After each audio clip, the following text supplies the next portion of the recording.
Our next little question brings us to Santa Fe, New Mexico, and a food festival celebrating what's practically the state food, the chili pepper. The question is of great personal interest to me, but it isn't one you'd imagine leading to a medical breakthrough. So here's the question. Why are peppers hot? Why are they hot? Chilies are hot because they have a compound or a set of compounds called capsaicinoids that's found inside the fruits along the placenta. And contrary to a lot of beliefs, the walls have no heat, the seeds don't have any heat. They're only in this one little area here. This where this orange coloring is. Yeah. That is the capsaicinoids. So the more orange, the hotter the chili. My host's plan is for me to sample some of the different peppers here so they can appreciate their subtleties. But for me, subtlety and peppers don't mix. So offered a choice of mild, medium, or hot. Let's get hot right Okay, well, this is the capsicum bacatum. I'll let you try this. Also known as ají in South America.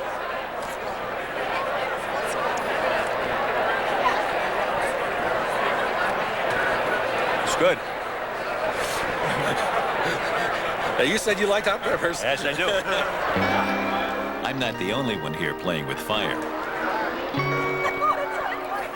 We're gonna make you into a connoisseur after this now. So this is a salsa made with a New Mexican green chili. Yeah. Taste it and see where the sensation. The three areas to look for is the front of your mouth, mid-mouth, or back of the throat, that throat area. Tastes like oatmeal. I don't taste anything. Oh, well, we burned your taste buds on those hot ones. Yeah. So, well, let's try this one. Okay.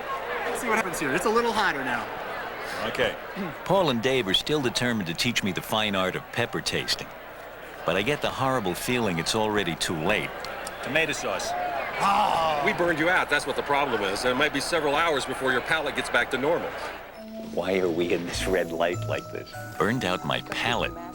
This sounds serious, which is why I find myself sitting in a very strange room in Baltimore. This is very futuristic. Yes, it is. Oh, look, there are little screens down there.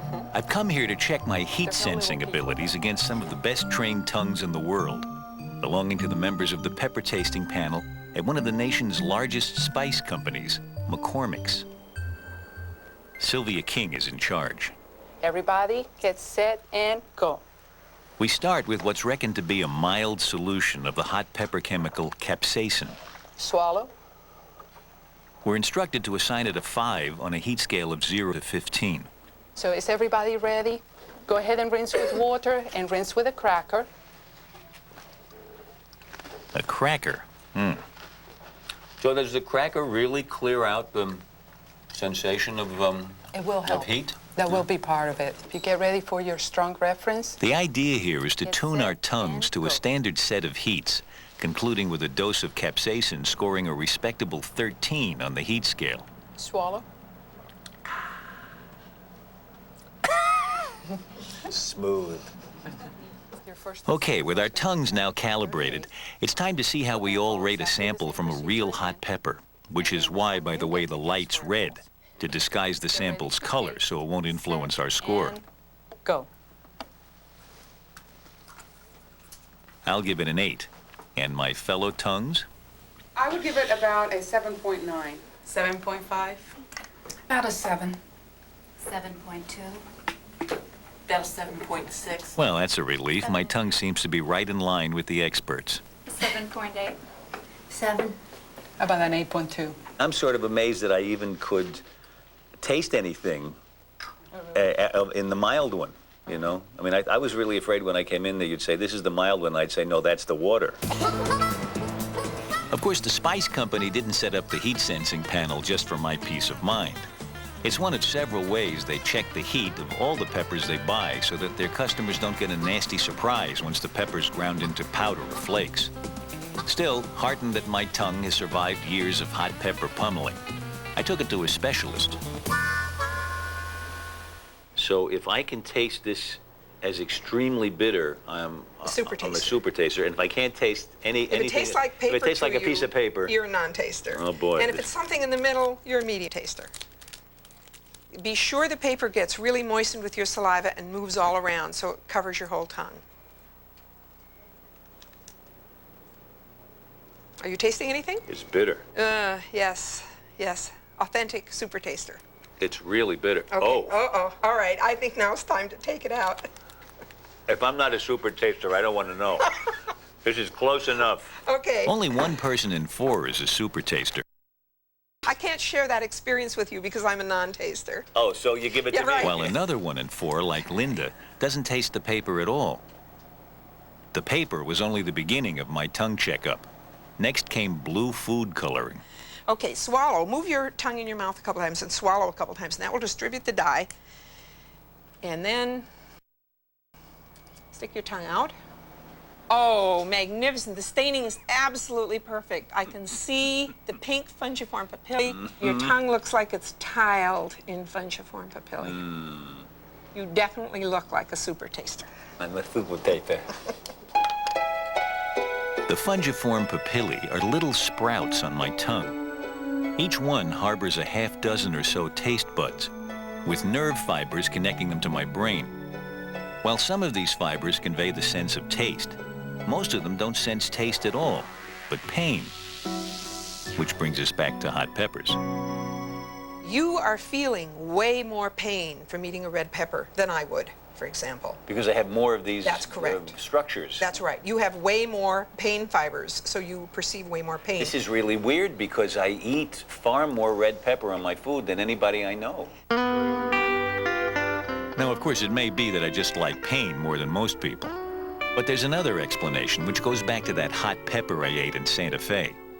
Because it not only knocked out my sense of taste, after the initial burn, it actually numbed the pain fibers that nestle around my taste buds. Now that this has cooled a little, I put the pepper in. Which is why I'm helping make hot pepper candy. A dash of cayenne pepper before the traditional taffy pull. My thumb just stuck to this. Oh, there we go. Both Oh, thumbs. my I have gosh. both thumbs in the taffy. I can't get my thumbs out of the taffy. Here's some. And the that's already result been is a pulled. candy that Try Linda a piece. Bartoshuk uses to treat patients with painful mouth sores. The And it candy may was take the a little idea bit of for a the student burn of to hers, build. but others had thought of it before. If you go back and read accounts of Aztec medicine, you'll find out that the Aztecs were using chili peppers mixed with honey to treat sores in the mouth. My guess is that every culture that's ever consumed these chili peppers has figured out that they're really good analgesics. We're just the last in a long line of people who've looked at that. One man who's happy that researchers are again exploring the pain-killing properties of peppers is a long-term survivor of AIDS living in San Francisco. A few years ago, he began suffering agonizing pain in his feet due to a condition known as neuropathy. The pain was very, very deep inside my foot, just underneath the toes. The best way I can describe it is if there was broken glass in there on the nerves, to the point that my life was just becoming very sedentary. An active runner and volunteer with the AIDS Quilt Project, Geppetto Apodaca became housebound, his pain controllable only with powerful drugs. I thought if this pain continues and is all they can do for me are tranquilizers, then I just didn't want to go on any further. And that's pretty much where I was until I met the pain management crew and Wendy Robbins. Interesting day to be doing this from a symbolic perspective. This is the start of the Jewish calendar. Wendy Robbins, an anesthesiologist, figured if hot peppers numb pain in the mouth, why not elsewhere? That was part of the originality of the invention, was realizing that the same nerve fibers that are present in the mouth and signal hot or spice when we eat them are also present on the foot and therefore could probably be interacted with in the same way. Geppetto's treatment begins with a powerful local anesthetic smeared on his feet. Before we put capsaicin on him, we have to make sure he's pretty numb. Otherwise, the capsaicin itself would be exquisitely painful. The mask protects against the fumes from the capsaicin cream. This is 100-fold more potent than the stuff that is available commercially. This is 7.5% by weight. If I touch this to your foot or anybody else's foot that wasn't anesthetized, it would be excruciatingly painful. While we wait for Geppetto's feet to bake, we have time for a quick visit with another team of San Francisco scientists. With research materials bought from local supermarkets, their goal was to find the molecule in our bodies that responds to pepper's heat. Among the peppers David Julius and Michael Caterina tested was the habanero, the hottest of all.